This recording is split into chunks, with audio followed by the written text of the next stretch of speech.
2019 marks 30 years since the Berlin Wall came down. Now, I don't even remember being taught about it in school, which goes to show how the standard education is out of date.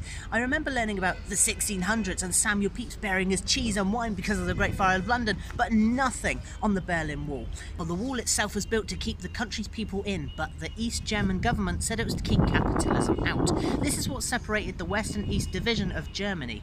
People felt like they had no freedom, which made them want to escape over the wall. People tried to escape past the guards but got shot. They tried climbing the wall but got stopped by the barbed wire, and eventually guards stood on top to stop anyone else from climbing up it. In the 1970s, one of my music idols lived here in Berlin. David Bowie had an apartment not too far away from here, from the wall itself.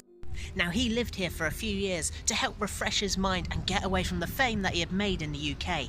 It was here that he wrote his famous song, Heroes. In 1987, Bowie returned years later to do his part for the concert for Berlin, which ran for 3 days, where he chose to sing Heroes. Back then, East Berlin viewed rock music as a threat because the wall couldn't keep out the sound of music from getting across it. The concert stage was put right up against the wall so people on the other side could listen to the same show, which brought them together as one, although they were still divided. The second night, David Bowie spoke to the crowd in German and said, "We send our wishes to all our friends on the other side of the wall." I've got just chills just from saying that.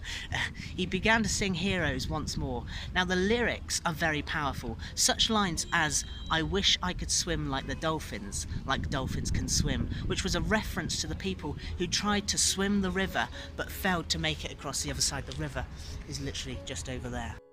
Now, the lyrics plead truth.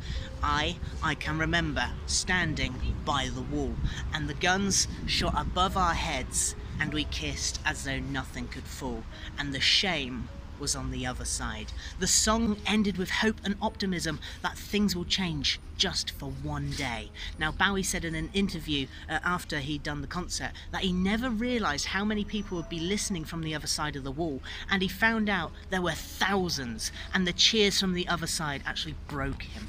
Now, on the last day of the concert, Phil Collins' band Genesis performed. At this moment, the Eastern Side police had enough of the people enjoying the music, which led them to arrest and attack them whilst they were innocently trying to enjoy the concert on the other side. This overreaction by the authorities is what has now given them the right to throw the book at their face. This made it political. A week later, US President Ronald Reagan visited Berlin and said to tear the wall down. The speech of Reagan and the concert a week previous had helped change the mood around the wall. The wall was then teared down. The crowd gathered for the music of Bowie, and Bowie's subtle but clear message is what helped the reaction of the German police. The German Foreign Ministry strongly backed up this story when they tweeted on the day of Bowie's death, "Goodbye, David Bowie. You are now amongst #heroes. Thank you for helping bring down #the wall." To this day, there are posters of Bowie around Berlin reminding everyone that he is a part of this revolution. Now, my message of this video is to say that no matter how small you think you are, no matter how little you partake, you make a difference. A comment that Bowie had slyly slipped in is what made a difference to something major. You can change the world if you believe you can. You can help others even if you don't feel like you can. You can do anything you want within your own life too. You have to first believe that you can make a difference, and you're halfway there. Do what needs to be done to make your voice heard. Do what you can to make a difference, no matter what that may be. Be your own hero, at least just for one day.